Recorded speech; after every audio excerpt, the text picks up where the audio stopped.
अस्सलाम वालेकुम स्टूडेंट्स। तो उम्मीद करता हूँ आप तमाम स्टूडेंट्स बेटा खैरियत से होंगे। तो जी बेटा grade 6 and half year school based assessment SBA 2026 के स्टूडेंट्स का जो इंग्लिश का पेपर है वो बेटा इस वीडियो के अंदर variant number 2 with the answer मैं आपके साथ शेयर करूंगा।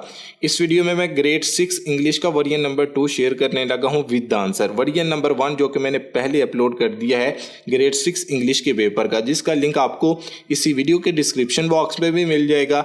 इसके अलावा आपको फर्स्ट कमेंट में भी मिल जाएगा। और आपने करना क्या है, मेरी प्रोफाइल पर भी आना है प्रोफेसर.कबीर अहमद पर। आने के बाद आपने वीडियोस पर क्लिक करना है। क्लिक करने के बाद आपने लेटेस्ट के ऊपर क्लिक करना है और आपको ये मेरी ग्रेड 6 इंग्लिश के पेपर के वेरिएंट नंबर 1 वाली वीडियो मिल जाएगी। आपने इस वीडियो को कंप्लीट एंड तक वॉच करना है। अब इस वीडियो के अंदर बेटा मैं आपके साथ वेरिएंट नंबर 2 शेयर करने लगा हूँ with the answer. Variant number 1 में जो आपके बेटा ऑब्जेक्टिव एंड सब्जेक्टिव पार्ट में क्वेश्चन स्किप थे, ऑब्जेक्टिव पार्ट में जो आपके MCQ स्किप थे और सब्जेक्टिव पार्ट में जो आपके क्वेश्चन स्किप किए गए थे, तो वो आपके साथ वेरिएंट नंबर 2 में आपके साथ शेयर करने लगा हूं ताकि आपके वेरिएंट नंबर 2 में तमाम के तमाम क्वेश्चंस डन हो जाएं, ताकि आप ग्रेड 6 इंग्लिश के पेपर में 100/100 मार्क्स लेने में कामयाब हो सकें। तो सबसे पहले ग्रेड 6 का जो आपका बेटा इंग्लिश का पेपर है वो 100 मार्क्स का होगा, जिसमें 2 पेपर होंगे। पेपर A 48 मार्क्स का होगा और पेपर B आपका बेटा 52 मार्क्स का होगा। ये वेरिएंट नंबर 1 में मैंने तफसीलन समझा दिया है, मैंने मार्क्स की कैलकुलेशन भी बता दी है उधर, और ऑब्जेक्टिव और सब्जेक्टिव पार्ट किस तरह का आएगा वो भी मैंने वेरिएंट नंबर 1 में बता दिया है। तो चलिए जल्दी से हम ऑब्जेक्टिव पार्ट की तरफ चलते हैं वेरिएंट नंबर 2 के। लेकिन उससे पहले मेरी आप तमाम स्टूडेंट्स से एक छोटी सी रिक्वेस्ट है, अगर आप बेटा चैनल पर नए हैं चैनल को ज़रूर सब्सक्राइब करें, वीडियो को कर दें जल्दी से लाइक, वीडियो को अपने दोस्तों के साथ ज़रूर शेयर करें और वीडियो के कमेंट बॉक्स के अंदर अपने अपने क्वेश्चन भी ज़रूर मेंशन करें।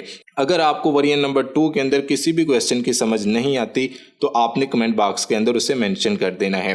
Question number 1, identify the type of the underline pronoun used in the sentence. Sentence हमारे पास ये है, where is the shop of new cycles. अब वेयर की हमने प्रोनाउन बतानी है तो वो है इंटेरोगेटिव। ए ऑप्शन बेटा आपका करेक्ट होगा। Question number 2, choose the correct adjective of the word create. Create word का हमने एडजेक्टिव वर्ड बताना है तो ये आपका ए ऑप्शन करेक्ट होगा, क्रिएटिव। अब क्रिएटिव वर्ड कैसे बना, ये टी के आगे ई है ना, तो हमने एडजेक्टिव बताना है। एडजेक्टिव देखें तो इधर भी टी के आगे IVE लगा हुआ है ना, तो IVE आपने टी के आगे लगा देना है तो आपका क्रिएटिव वर्ड कंप्लीट हो जाएगा। तो ये आपका ए ऑप्शन करेक्ट है। अगर इधर कोई भी वर्ड आता है तो उसके आगे आपने IVE का इजाफा जरूर करना है, तो ये आपका एडजेक्टिव वर्ड बन जाएगा। Question number 3, choose the antonym of the underline word. Courage start with the good mindset, तो ये है फियर। बी ऑप्शन करेक्ट है। Question number 4, fill in with an objective pronoun, please listen to dash carefully, तो ये है आपका B option, please listen to me carefully. Question number 5, identify an abstract noun from the given words. तो हमने इन तमाम word में से abstract noun word बताना है, तो ये आपका ए ऑप्शन करेक्ट होगा, beauty. Question number 6, identify the gender of the underline word. हमारे पास ये सेंटेंस है, a loving parent is like a tree. ये अंडरलाइन किया गया है वर्ड पेरेंट, तो इसका हमने जेंडर बताना है, तो ये आपका सी ऑप्शन करेक्ट होगा, common. Question number 7, choose the correct modal verb to show ability. I dash play the piano when I was 10 year old, तो ये I could play the piano when I was 10 year old। Question number 8, choose the sentence with the correct use of comma. ये आपके पास 4 sentence हैं, इनमें से आपने एक sentence बताना है जिसमें कामे का यूज करेक्ट किया हो, यानी कि सही इस्तेमाल किया हो। इसका डी ऑप्शन बेटा करेक्ट है, I visited Lahore, Karachi and Multan. Question number 9, complete the sentence to make simple present tense. ये हमारे पास एक सिंपल प्रेजेंट टेंस है, इसे हमने कंप्लीट करना है। Your eyes dash around 20 times a minute, तो ये है blink around 20 times a minute. Question number 10, choose the pair of collective noun, तो ये आपका सी ऑप्शन करेक्ट है, family, crowd. Question number 11, identify the sentence with the helping verb used in it, तो ये है they are sleeping, C option correct होगा। Question number 12, identify the sentence of simple future tense. हमने इन 4 tense में से ना एक सेंटेंस करेक्ट करना है जो कि सिंपल फ्यूचर टेंस के ऊपर मुश्तमिल हो, तो ये आपका ए ऑप्शन करेक्ट है, आई शैल ज्वाइन पाक आर्मी इन फ्यूचर। तो फ्यूचर की बात कर दी तो उसने कहा था ना कि सिंपल फ्यूचर टेंस आपने बताना है एक, तो वो हमने आइडेंटिफाई कर दिया, ये आपका ए ऑप्शन करेक्ट है। Question number 13, convert the given sentence into past perfect tense. ये हमारे पास एक गिवन सेंटेंस है, इसे हमने पास्ट परफेक्ट टेंस के अंदर कन्वर्ट करना है। तो ये आपका बी ऑप्शन करेक्ट होगा, FATA had become a part of KPK. इसके बाद question number 14, she organize the event dash for the family. तो ये है she organize the event herself for the family, B option correct होगा। Question number 15, complete the sentence with binomial pair he searched dash for his notebook। तो ये है आपका he searched here and there for his notebook, आपका C option correct है। Question number 16, identify the type of underline noun, freedom is the foundation of democracy. तो ये है abstract noun, आपका D ऑप्शन करेक्ट होगा। Question number 17, identify the sentence with SVO structure. आपने ये हमारे पास एक स्ट्रक्चर है SVO, इस स्ट्रक्चर के ऊपर जो सेंटेंस होते हैं कंप्लीट होता है वो आपने आइडेंटिफाई करना है। तो वो है ई ईट्स एप्पल्स, तो बी ऑप्शन करेक्ट होगा। Identify the sentence with the use of post modifier. तो ये आपका ए ऑप्शन करेक्ट है, the books on the tables are mine. Question number 19, complete the sentence with paraphrasal verb. ये हमारे पास एक sentence है, इसे हमने कंप्लीट करना है। She dash her career to rise her children. तो ये हमारे पास है A option, she give up her career to rise her children. Question number 20, find the suitable verb with the abbreviation of AD। तो ये हमारे पास होगा एडवर्टाइजमेंट, ए ऑप्शन करेक्ट होगा। Question number 21, what does the idiom spill the beans mean. तो ये B option correct है, to disclose confidential information. Question number 22, point out the main verb from the sentence, the dog barked loudly at the stranger approaching the house। तो ये आपका barked हमारे पास क्या होगा, main verb होगा। Question number 23, choose the type of underline adjective of the given sentence, give to your home and take some rest। तो सम हमारे पास underline verb है, तो अंडरलाइन वर्ड है, इसका हमने adjective of the given sentence बताना है। तो ये आपका सी ऑप्शन करेक्ट होगा, quantity. Question number 24, identify the figure of speech used in the given sentence, honey bees were buzzing around my house. तो ये आपका सी ऑप्शन बेटा करेक्ट होगा। Question number 25, the teacher give some homework dash the end of the lesson. तो ये है at the end of the lesson. Question number 26, identify the sentence structure, Shaista is polite. तो ये बेटा आपका सी ऑप्शन करेक्ट होगा, subject verb adjective. Question number 27, the students were well prepared for the exam dash they finished it quickly, as a result C option बेटा आपका correct होगा। इसके बाद पैराग्राफ इंस्ट्रक्शंस की तरफ आते हैं। Read the following poem carefully and answer the question by using correct option. आपको नीचे 3 स्टैंजा दिए जाएंगे, स्टैंजा 1, स्टैंजा 2 एंड स्टैंजा 3। ये 3 स्टैंजा आपको पोएम में से आएंगे और एक ही पोएम में से आएंगे। आपने तीनों स्टैंजा को केयरफुली के साथ पढ़ना है। नीचे दिए गए 5 MCQs के आंसर्स आपने इन तीनों स्टैंजा में से ढूंढकर नीचे बताने हैं।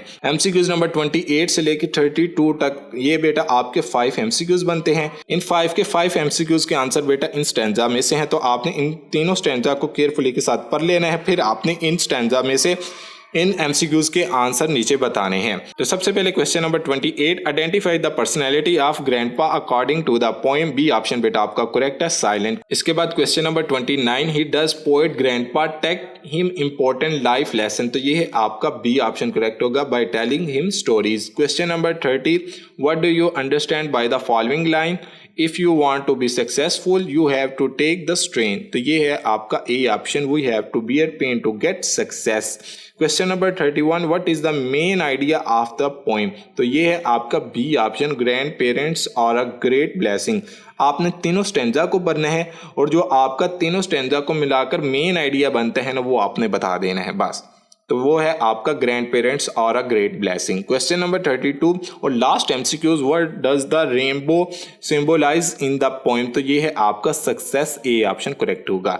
ये आपके वरिएंट नंबर 2 का ऑब्जेक्टिव पार्ट है। 32 MCQs हैं, सारे के सारे MCQs को आपने बेटा बहुत अच्छे तरीके से प्रिपेयर कर लेना है। इसके बाद नेक्स्ट चलते हैं सब्जेक्टिव पार्ट की तरफ, जो कि बेटा आपका 52 मार्क्स के ऊपर मुश्तमिल है, जिसमें आपको 5 क्वेश्चन आएंगे। साथ साथ मैं आपको गाइड करता चला जाऊंगा किस क्वेश्चन के कितने मार्क्स हैं और किस तरह आपने कौन सा क्वेश्चन पेपर में अटेम्प्ट करना है। सबसे पहले question number 33, you want to be admitted to a school, you have to fill out the registration form by the given school, fill in the detail correctly, use correct grammar, punctuation and spelling, 10 marks का बेटा आपका ये question है। ये form है, इस form को आपने कंप्लीट फिल करना है। सबसे पहले आपने एडमिशन रिक्वायर्ड इन क्लास, आपने किस क्लास में एडमिशन लेना है वो लिखनी है। फिर आपने अपना नाम लिखना है, फिर आपने जेंडर लिखना है, आप मेल हैं या फीमेल हैं। इसके बाद आपने अपनी डेट ऑफ बर्थ लिखनी है। इसके बाद आपने अपने फादर का नाम लिखना है, अपने फादर का प्रोफेशन लिखना है इधर, और फिर आपने अपना होम एड्रेस लिखना है।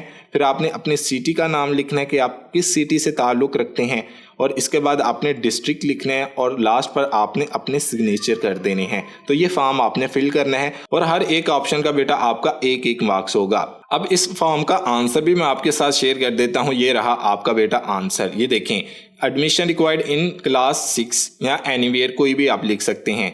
स्टूडेंट नेम शमसा अंजम, या इधर आप कोई भी नेम लिख सकते हैं। इसके बाद जेंडर फीमेल या मेल।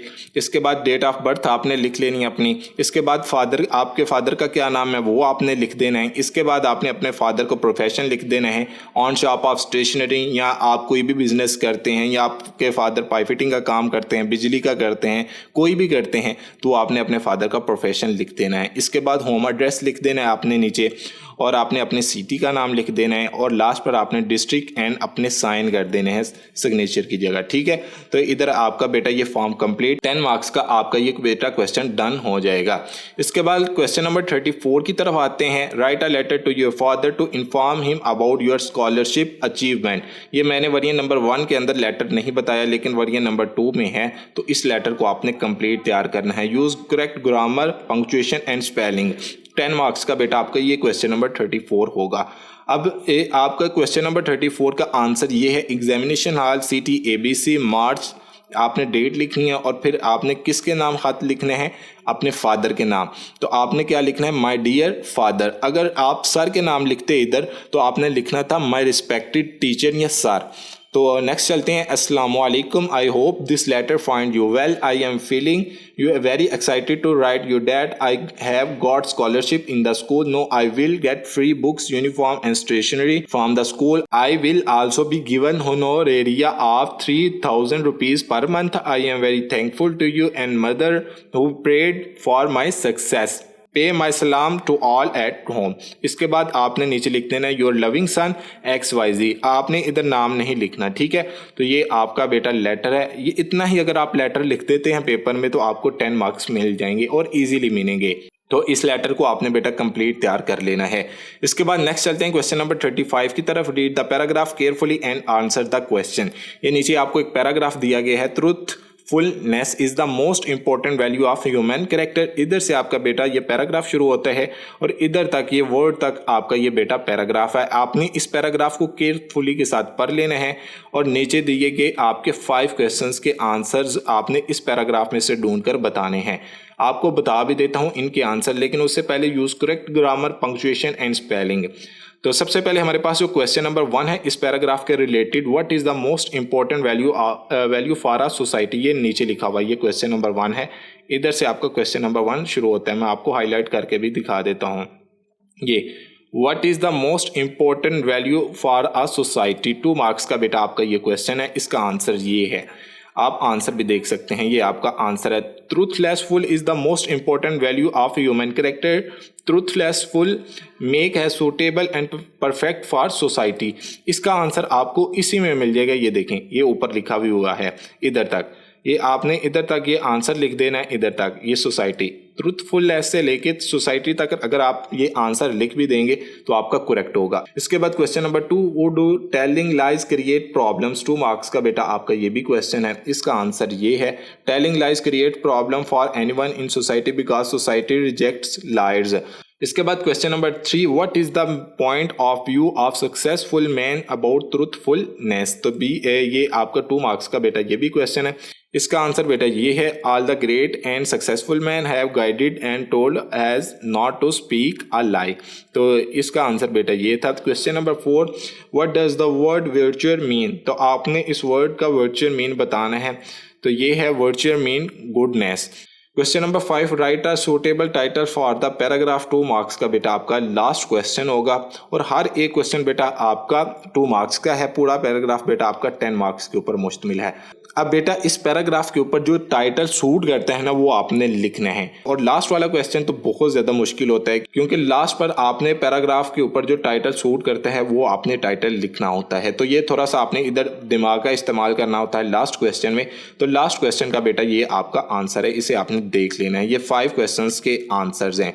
इसके बाद इधर बेटा एक आपका लास्ट क्वेश्चन में स्किप है, क्वेश्चन नंबर 36, उसका आंसर मैं आपको बता भी देता हूँ। ये आपका क्वेश्चन नंबर 36 का आंसर है, इसे आपने बेटा अच्छे तरीके से रीड आउट कर लेना है। ये आपको मैं टाइटल जो है ना डिस्क्रिप्शन बॉक्स में भी दे दूंगा कि ये आपका क्वेश्चन नंबर 36 का टाइटल क्या होगा। इसके बाद क्वेश्चन नंबर 37 की तरफ चलते हैं। Listening, speaking and reading question are given in rubrics. आपका 12 मार्क्स का बेटा ये क्वेश्चन है, जिसमें आपको क्वेश्चन किए जाएंगे लिसनिंग, स्पीकिंग एंड रीडिंग के ऊपर। और ये आपके पास एक मैप भी लेबल होगा। इस मैप का क्या करना है ये मैं आपको बाद में बताता हूँ। उससे पहले हम नीचे आते हैं इंस्ट्रक्शन फॉर द टीचर। ये आपके 5 लाइन्स की एक इंस्ट्रक्शन टीचर को दी जाएगी। टीचर ने इस इंस्ट्रक्शन को कॉपी करना है, यानी कि केयरफुली के साथ रीड करना है। रीड करने के बाद ये नीचे क्वेश्चन होंगे। Look at the picture 1 and tell what is happening. तो इस पैराग्राफ के अकॉर्डिंग आपने टीचर आपसे क्वेश्चन करेगा। इसके आंसर ये हैं, क्वेश्चन नंबर 1 का ये, क्वेश्चन नंबर 2 का ये, क्वेश्चन नंबर 3 का ये और क्वेश्चन नंबर 4 का ये आंसर है।